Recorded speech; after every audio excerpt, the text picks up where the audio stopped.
हमें एक लड़की को दिखाया जाता है जिसका नाम बेथ होता है। वो अकेली हाइकिंग कर रही होती है, जिसके बाद हमें एक लड़के जैक को दिखाया जाता है जो कि उस लड़की बेथ का बेस्ट फ्रेंड होता है। आगे दिखाया जाता है कि जैक बेथ के घर पर उसके फ्यूनरल में शामिल होने आता है, जिसका मतलब ये है कि बेथ मर चुकी है। वहीं पर हमको पता चलता है कि जैक बेथ से बहुत प्यार करता था, वो उसे शादी करना चाहता था। इस वजह से उसे बेथ को भूलना मुश्किल हो रहा था।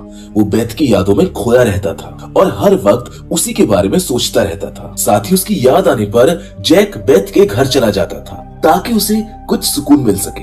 एक दिन जैक बेथ के पेरेंट्स से मिलने के लिए उनके घर जाता है। वहाँ पर वो देखता है कि उनकी मेड सर्वेंट्स घर छोड़कर जा रही हैं और बेथ के फादर उसे रोकने की कोशिश कर रहे हैं, लेकिन मेड उनकी बात सुने बिना ही चली जाती है और बेथ के फादर जैक को अंदर ले जाते हैं। दोनों बेथ के बारे में बात करते हैं। जैक उनको बताता है कि बेथ के साथ उसके रिलेशनशिप में कुछ इश्यूज चल रहे थे, जिसके बाद वो दोनों चेस खेलते, लेकिन जैक का ध्यान गेम में नहीं लगता है और खेल खत्म करने के बाद जैक अपने घर लौट जाता है। जाने से पहले बेथ की माँ उसे बेथ का एक स्कार्फ दे देती है। उसके बाद जैक रोज बेथ के घर जाने लगता है और अपना ज्यादातर वक्त उसके पेरेंट्स के साथ बिताता है, लेकिन जैक के पेरेंट्स को ये बिल्कुल भी पसंद नहीं आता है क्योंकि जैक बेथ को भूल नहीं पा रहा था। हर वक्त वो बेथ के बारे में ही सोचता था।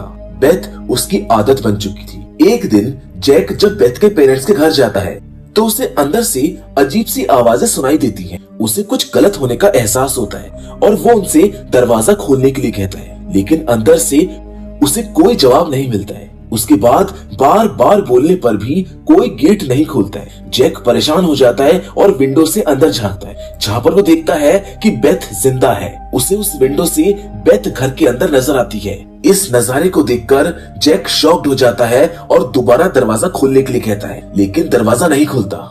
इसी बीच जैक का भाई वहाँ पर आ जाता है जो एक सिक्योरिटी ऑफिसर था। जैक अपने भाई को बताता है कि उसने बेथ को जिंदा देखा है, लेकिन उसका भाई इस बात पर यकीन नहीं करता है। वो सोचता है कि जैक अभी भी बेथ की यादों से उभर नहीं पाया है, पर फिर भी जैक का भाई बेथ के फादर से पूछता है कि सब कुछ ठीक तो है ना, जिस पर बेथ के फादर अंदर से कहते हैं कि सब कुछ ठीक है, परेशान होने की जरूरत नहीं है। लेकिन जैक का मन नहीं मानता है। वो अपने भाई से कहता है कि हमें घर की तलाशी लेनी चाहिए, लेकिन उसका भाई उसकी बात मानने से मना कर देता है। वो गुस्से में उसको वहाँ से चले जाने के लिए कहता है, लेकिन जैक फिर भी वहाँ से नहीं जाता है। अब एक दिन जैक चुपके से बेथ के घर में घुस जाता है क्योंकि वो जानना चाहता था कि बेथ के घर में क्या चल रहा है। अंदर जाने के बाद बेथ के फादर उसको वहाँ पर देख लेते हैं और उसको वहाँ से चले जाने को कहते हैं, लेकिन जैक उनकी बात नहीं मानता है और पूरे घर की तलाशी लेने लगता है। तभी वो देखता है कि बेथ की माँ बेथ को कबर्ड में छुपाने की कोशिश कर रही है। ये देखकर उसको यकीन नहीं आता, लेकिन अब ये बिल्कुल क्लियर हो जाता है कि बेथ जिंदा है। इसीलिए जैक को ये समझ नहीं आता है कि बेथ के पेरेंट्स आखिर ऐसा क्यों कर रहे हैं। और बेथ तो बिल्कुल नॉर्मल लग रही है, जैसे उसे अपने फ्यूनरल के बारे में कुछ पता ही ना हो। वो ऐसे बिहेव कर रही थी जैसे उसकी डेथ हुई ही ना हो। फिर जैक बेथ के फादर से पूछता है कि ये सब क्या हो रहा है, आखिर प्रॉब्लम क्या है, जिस पर बेथ के फादर उसे कुछ भी नहीं बताते। फिर दोनों के बीच इस बात को लेकर बहस हो जाती है और गुस्से में जैक वहाँ से चला जाता है। उसके दिमाग में ये बात चल रही थी कि शायद बेथ ने अपनी मौत का नाटक किया है ताकि वो जैक से दूर जा सके। घर आकर जैक अपने पेरेंट्स को बताता है कि बेथ जिंदा है, लेकिन उसके पेरेंट्स भी उसकी इस बात पर यकीन नहीं करते हैं। अब अगले दिन जैक बेथ की ग्रेव पर जाता है। वहाँ पर उसको बेथ की ग्रेव खुली हुई मिलती है और ग्रेव की कंडीशन देखकर लगता है कि बेथ ने कब्र को तोड़कर बाहर निकलने की कोशिश की है। जैक फिर भी बेथ के फादर से मिलता है और इस बारे में बात करता है और इस बार बेथ के फादर उसको बताते हैं कि उस दिन जब तुम यहाँ से चेस खेल कर गए थे, उसके थोड़ी देर बाद बेथ घर आ गई थी, लेकिन मुझको ये समझ नहीं आया कि वो जिंदा कैसे हो गई।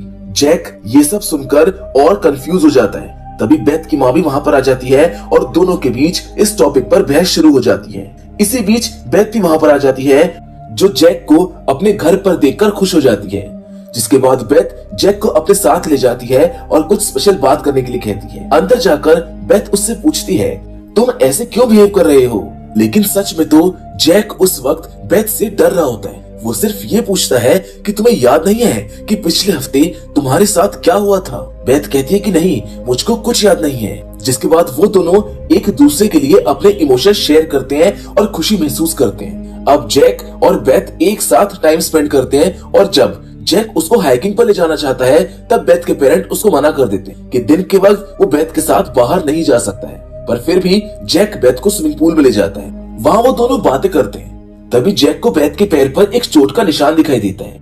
ये देखने से ऐसा लग रहा है जैसे किसी ज़ॉम्बी ने इसको काटा हो। जैक उससे पूछता है कि क्या तुम मुझको खाना चाहती हो, लेकिन बेथ फौरन ही भूल जाती है कि वो किस टॉपिक पर बात कर रहे थे। जैक को लगता है कि वो थोड़ा अजीब बिहेव कर रही है। वो पहले तो ऐसी नहीं थी और जैक इस चीज को ऑकवर्ड महसूस करता है। लेकिन फिर भी दोनों एक साथ वक्त बिताते हैं, जिसके बाद जैक अपने घर लौट जाता है। नेक्स्ट डे जब वो बेथ से मिलने जा रहा होता है, तब एक पोस्टमैन उसके घर आता है जो उसे कई सारे लेटर्स डिलीवर करके चला जाता है। जैक ने अपने स्कूल के बाद से कभी उस पोस्टमैन को नहीं देखा था, इसीलिए इतने सालों बाद उसे देखकर वो शॉक्ड फील करता है। उसके बाद जैक फिर बेथ के फादर से मिलता है और कहता है कि हमें बेथ को उसके डेथ के बारे में सब कुछ बता देना चाहिए। पर बेथ के फादर फौरन मना कर देते हैं क्योंकि वो बेथ को स्ट्रेस में नहीं डालना चाहते थे। जिसके बाद बेथ जैक से कहती है कि वो दोनों हाइकिंग पर चलें। ये सुनकर बेथ के फादर फिर से बेथ को दिन के वक्त बाहर जाने से मना कर देते, लेकिन जैक और बेथ उनकी बात नहीं सुनते हैं और पार्क में चले जाते हैं। वहाँ पर वो दोनों एक अच्छा टाइम स्पेंड करते हैं। थोड़ी देर के बाद बेथ के फेस पर अलग अलग तरह के मार्क्स दिखाई देने लगते हैं। घर आने पर जब बेथ के फादर उसके फेस पर मार्क्स को देखते हैं तो वो जैक पर बहुत गुस्सा करते हैं क्योंकि जैक उनके मना करने के बाद भी बेथ को दिन के वक्त में बाहर ले गया था। जिस पर जैक एक बार फिर से उनसे कहता है कि हमें बेथ को उसकी डेथ के बारे में बता देना चाहिए, लेकिन उसके फादर फिर से उसको मना कर देते हैं और इस बात पर दोनों के बीच में आर्गुमेंट होता है। बेथ के फादर जैक से कहते हैं कि वो बेथ से दूर रहे। वो जैक को वार्निंग भी देते हैं, पर जैक उनकी कोई बात नहीं मानता है और अगले दिन चुपके से बेथ से मिलने चला जाता है। वो बेथ को सरप्राइज देने के लिए समुद्र के किनारे ले जाता है, जहाँ पर जैक गिटार बजाते हुए गाना गाना शुरू करता है। लेकिन बेथ को जैक का गाना पसंद नहीं आता है, जिससे उसका मूड खराब हो जाता है। वो गुस्से में चीजें तोड़ने लगती हैं। फिर अचानक से उसका मूड नॉर्मल हो जाता है। जैक उसको रिलैक्स कराता है, लेकिन बेथ फिर से अग्रेसिव हो जाती है और जैक को धक्का देकर पीछे कर देती है। जैक उसको शांत करके अपनी कार में बैठाता है और कार में रेडियो पर म्यूजिक बजने लगता है, जिसको सुनकर बेथ अपने कंट्रोल में नहीं रह पाती। ये देखकर